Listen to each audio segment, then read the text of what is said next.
What if the most legendary Premier League shirt isn't red or blue, but bananas? I asked my AI model to rank every Premier League kit from its first season, 1992-1993, on pure 90s vibes and design principles, and the winner is not who you think. Let's dive in.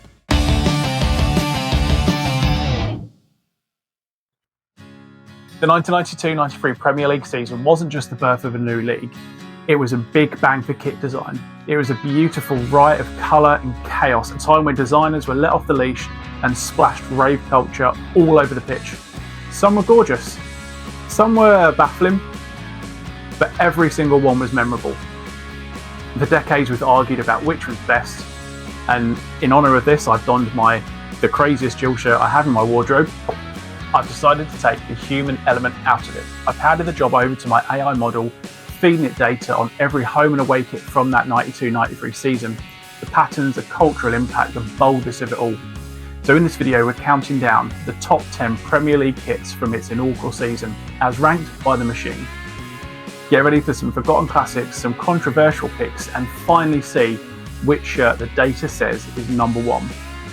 Stick around for a special shout out at the end to the worst football kit of all time. Number 10, Everton away. Kicking off our list is a shirt that just screams 90s sophistication. The Everton away kit by Umbro. In a time where most kits were shouting, this one whispered. It featured those subtle navy and salmon pink lines that just shouldn't work, but did. It was a design that's aged beautifully, proving you didn't always need neon zigzags to make a statement. And you can see why the AI probably picked up this one as well. While the other kits were a visual assault, this one was just pure class. The algorithms rewarded its unique colour palette, pink and navy, come on, and its understated pattern, a rare moment of restraint in an area of otherwise just absolute craziness. It's a forgotten gem that might look even better today than it did back then. Number 9, Aston Villa home. Coming in at 9 is a shirt that's just pure, unfiltered pub carpet nostalgia. The Aston Villa 92-93 home kit. The Umbro Classic has it all. The claret and blue were sharp, but the real star was the glorious lace-up Grandad collar. It was a feature on the few Umbro shirts that season, but Villa's did it with so much class. This wasn't just a shirt, it was a statement piece worn by Ron Atkinson's side as they pushed Man United all the way in the title race, missing out by about 10 points in the end. It's a textbook example of defining 90s trend, and the AI model was all over it. The lace-up collar instantly dates the kit to this period, and it's one perfect example of 90s swagger done right. Number 8, Manchester City away. At number 8, we've got a kit that perfectly captures the brilliant anything-goes attitudes of early 90s design. Manchester City's away shirt, again by Umbro, that did about 50% of the league at this point. On paper, purple and white stripes seems like a catastrophe waiting to happen, but in reality, it was magnificent. It was fashion over function, and we're all here for it. Worn at Main Road while Oasis were busy conquering the world, this shirt was a huge part of the city's cultural buzz. And the AO's logic here seems pretty clear. Pure audacity. Colour combination that's so bizarre and so confident, similar to the Everton away kit. But the algos rewarded the sheer guts of the design and a choice that could only have been made in the 90s to earn its cult status. Number 7, Blackburn Rovers home. Cruising in at 7 is the Blackburn Rovers home shirt, just a timeless classic. The iconic blue and white halves, the McEwen's lager sponsor, a kit that just feels right. The shirt of a young Alan Shearer banging in goals for fun. And whilst not the exact kit they won the league with a few years later, it definitely set the blueprint. It was the look of a team on the rise. And you can see the thinking here. It's about the balance. The kit's traditional, but baggy fit, bold, simple sponsor make it undeniably a product of the early 90s. It's got a strong, clean visual identity. It's not chaotic. It's not trying too hard. It's just fundamentally a great shirt that represented the club. Number 6, Leeds United away.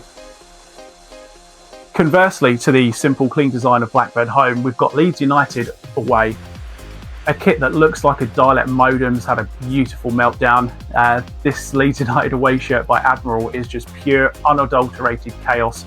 Glorious blasts of yellow and blue that looks like it was made on a Commodore 64. And worn by legends such as Gordon Strachan and Gary Speed, this was the jersey for the reigning champions of England. The AI has gone for obviously the pure, uncut, unadulterated 90s energy on this one. It's the visual equivalent of a Ray flyer. The algorithm would have analysed that dizzying pattern, the clash of bright colours, and flagged it as a prime example of early 90s era experimental madness. You just couldn't make up a kit like this today, and that's why it's an icon. Number 5, Manchester City home. Breaking into the top 5 now is Manchester City's home shirt. From a distance, just looks like the classic sky blue, simple and elegant. But get closer, you see the genius. Woven into the fabrics, a subtle, sublimated, magic eye style pattern with the letters MCFC. Peak 90s visual trickery and a real hidden detail for the kit nerds. This shirt was the perfect uniform for the buzzing Manchester scene of the early 90s, and it's that clever subtlety that the AI here must have loved. While other kits were shouting from the rooftop, I'd refer you back to the Leeds United away shirt. This one had a secret, ranking it high for a design that was both classic and a brilliant piece of 90s art. Number 4, the Manchester United third kit. On the other side of Manchester, just missing out on the podium at 4, is a kit that celebrated history whilst being fiercely modern. Manchester United blue third kit. Whilst their second kit at the time was a tribute to the club's origins at Newton Heath, with this one, Umbro went all in. They brought back the iconic collar and the boldest feature, the massive sublimated club crest woven right into the fabric. Only a club on the verge of starting an era of domination could have pulled this off. It's that blend of historical soul, new school swagger, and a kit that became a legend in its own right. Okay, before we hit the top 3, let me know down in the comments, who do you think's taking the crown? Do you agree with the model so far? We've had lace-up collars, graphic explosions and subtle patterns. Drop your top 3 down below and let us know who gets it right. And drop a like while you're down there. Why not? It's free. Now, let's get on to the top 3. Number 3, Manchester United home. Taking the bronze medal, it's the Manchester United home shirt. This thing is just dripping with history. It was a shirt United wore to win the very first Premier League title, ending a 26-year wait for them. And of course, the shirt made famous by a certain Frenchman with an upturned collar. Eric Cantona's arrival at Old Trafford coincided with this jersey, and he made it his own instantly. Another Umbro one, they absolutely smashed it this season. Featured the same Newton Heath inspired lace-up collar, a detail that became immediately iconic. The logic here is impossible to argue with. This kit is history. It represents the start of a dynasty. The algo would have weighed the classic design, the trend-setting collar, and its undeniable connection to one of the most important moments in Premier League history. Not just a shirt, it's a symbol of victory. Number 2, Arsenal home. Of course, Arsenal come in at number 2. Securing the silver is a shirt that many consider the greatest of all time. The Arsenal 92-93 home shirt, made by Adidas. This kit is the definition of clean, iconic red body, white sleeves with the 90s twist with the sharp V-neck and the three-stripe graphics on the collars and the shoulders. It was modern, it was classic, and again, worn by legends. Ian Wright in his prime. And you have to think this was rewarded for just being, well, clean and perfect. No chaos, no crazy patterns, just a clean, flawless design that captured the spirit of the era. The algorithm reckoned its balanced, iconic silhouette and its status as a benchmark for all home kits. Beautiful shirt. Number 1. And now, the moment of truth. The number 1 most iconic kit of the 1992-1993 inaugural Premier League season is the Arsenal away shirt, the Bruised Banana. What more can you say about it? The shirt's not just clothing, it's a cultural artifact. A dizzy and dazzling mix of yellow and navy zigzags. It was designed so audacious, so out there that a lot of people hated it at first, but the legend has only grown. It's the absolute peak of 90s chaos design, a kit that's been endlessly referenced, remade and celebrated. So, the AI model has made its choice, and can you argue? The algorithm would have seen its one-of-a-kind pattern, vibrant colours, its cultural legacy, and just the shirt that defines an era of fearless experimentation. It's unforgettable, unmistakable, and undeniably iconic. According to the data, the Bruised Banana is the undisputed king of 90s football kits. On the flip side, The Premiership's first season also brought us the worst football kit of all time.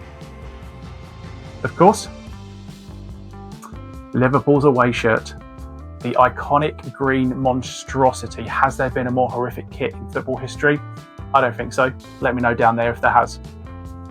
So, there's the list. Bruised Banana is the king, Arsenal's flawless home kit and Man United's historic lace-up jersey right behind it. We've seen forgotten gems from Everton and Manchester City, the chaotic works of art from Leeds. But did my model get it right? Was your favourite kit snubbed? Was it in the top 10 at all? Let me down now in the comments. Do you agree with the list? Was the Bruised Banana the best one? What was your favourite shirt? Have I completely missed out your team? Also, if you found this a mildly acceptable use of your time, please drop a like and subscribe down there. It's free for more videos like this and maybe better in the future.